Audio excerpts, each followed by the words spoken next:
This is John Paul Wright coming from Tokyo, Japan, and Tim Miller just addressed the big flop, historical flop that Dark Fate was, and of course, he's blaming people.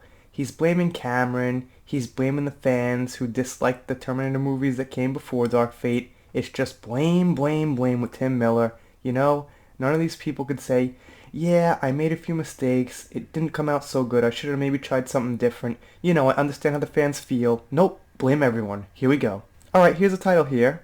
Tim Miller finally talks about Dark Fate failure. Says he's can pen a book on the causes. Meaning he said he could write a book on why the movie failed. I bet you can, Tim. So this is from 2 days ago. He's not looking so happy. Los Angeles Terminator Dark Fate director Tim Miller has opened up about the movie's box office failure, saying following a string of below par sequels in the franchise proved fatal for the latest offering. Like I said, excuses already. Los Angeles Terminator Dark Fate director Tim Miller has opened up about the movie's box office failure, saying following a string of below-par sequels in the franchise proved fatal for the latest offering. Like I said, it's the fault of the movies that came before it, not Dark Fate. Nothing he did. Despite receiving relatively positive reviews, Dark Fate managed to earn $29 million in its opening weekend. However, Miller said he is very proud of the film. And by the way, $29 million is absolutely horrible. The movie cost, I don't know, $185 million to make, something like that. Here's the book line. I'm sure we could write a book on why it didn't work. I'm still not sure, and I'm processing, but I'm very proud of the movie, the director told The Hollywood Reporter. So, you know, we have it right there. He could write a book on why Dark Fate didn't work. I don't think we need a book. I think we could boil it down to a few easy things. First of all, for me personally and people like me, the death of John Connor really hurt the thing. It lost my interest. I didn't want to see it. I won't see it because of that.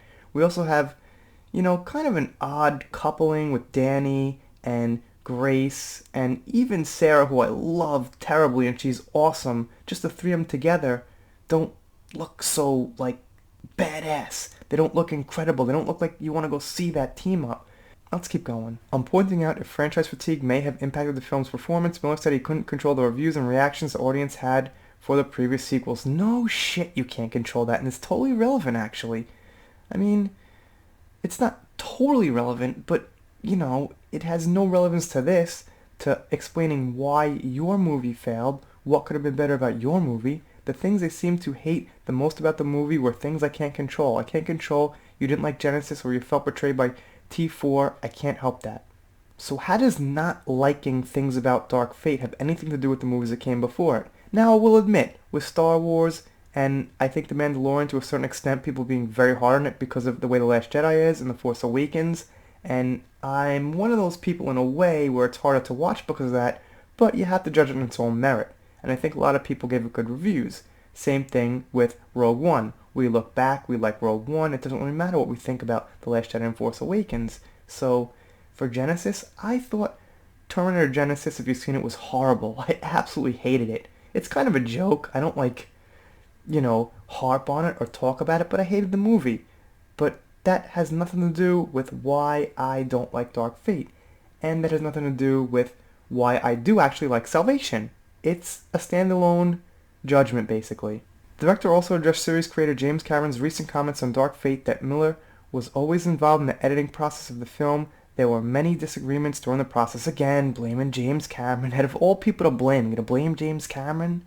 And the blood is still being scrubbed off the walls from these creative battles. This is a film that was forged in fire, so yeah, but that's the creative process, right? Cameron, who serves as producer and co-writer on the film, had said in October. In his response, Miller said he felt an obligation to fight a losing battle because it was his name in the director's credit. Even though Jim is a producer and David Ellison is a producer and they technically have final cut and ultimate power, my name is still on it as a director.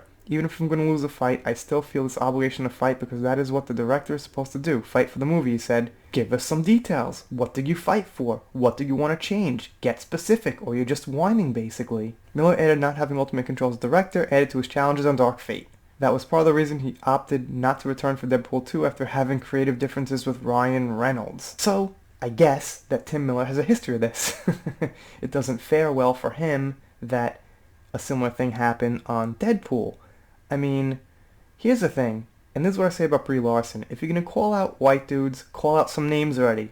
Just, you know, say what happened. If Tim Miller's gonna call out these creative differences, he didn't have control, say why, how, what would you have done different? What didn't you have control over? What did you want to change? Or else you're just pointing the finger and playing the blame game. That's all it is. He's saying absolutely nothing really. I mean, this article is just about his excuses. These aren't reasons, these are excuses.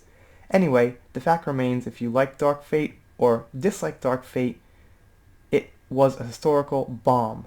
So, I guess maybe Timmy's gut instinct is like, okay, I gotta defend myself, I gotta just say what went wrong, but it's better if you just man up and admit to a few mistakes. There was this tennis champion, and, I was watching it with my grandfather, and I can't remember who the heck it was, but one of the players got beat, and in the interview they said, what happened? The guy was like, he outplayed me. He just played a better game. And my grandfather was so happy. He's like, you never hear players say that. These directors, they don't say, well, we made a bad movie, we didn't find the tone, we didn't really connect to the audience, we didn't really make the right moves, what's going on in today's society, or something like that. They just blame. And that's what I think shows that they're, not doing so great at what they do.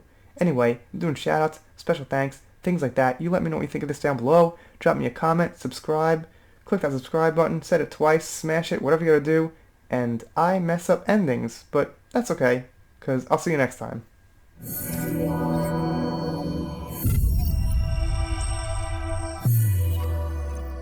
If you are not subscribed to this channel, The Entertainment Hacker, what are you waiting for? Smash that subscribe button now.